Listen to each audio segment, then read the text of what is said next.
मुस्लिम गरड़िया या हिंदू ऋषि, जाने किसने की थी अमरनाथ की खोज। अमरनाथ यात्रा को हिंदुओं के प्रमुख तीर्थों में से एक माना गया है।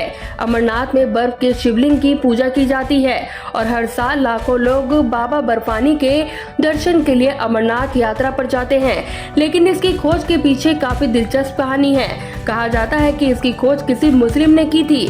आइए जानते हैं क्या है कहानी। कहा जाता है कि अमरनाथ गुफा की खोज बूटा मलिक नाम के एक मुस्लिम गरड़िया ने की थी। जानवर चराते हुए बूटा की मुलाकात एक साधु से हुई।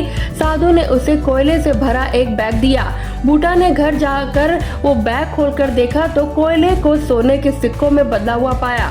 वही दावा किया जाता है कि वटकोट के उसके वंशज रहते हैं। वटकोट में मलिक मोहल्ला है और वहां 11 परिवार रहते हैं। उनका बूटा मलिक से रिश्ता है। रिपोर्ट के अनुसार गुफा की खोज 1850 में हुई थी और यात्रा शुरू होने के बाद मलिक के परिवार वाले वहां की देखभाल करते थे।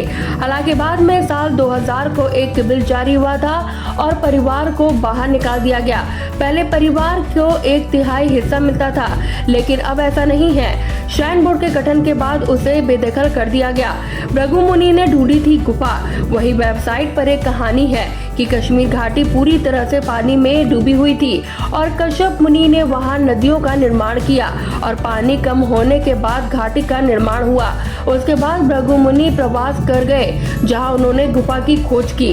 कहा जाता है कि गुफा के बारे में शास्त्रों में लिखा भी गया है, हालांकि इस पर ज्यादा ध्यान नहीं दिया गया और 150 साल बाद बूटा मलिक ने इसकी खोज की।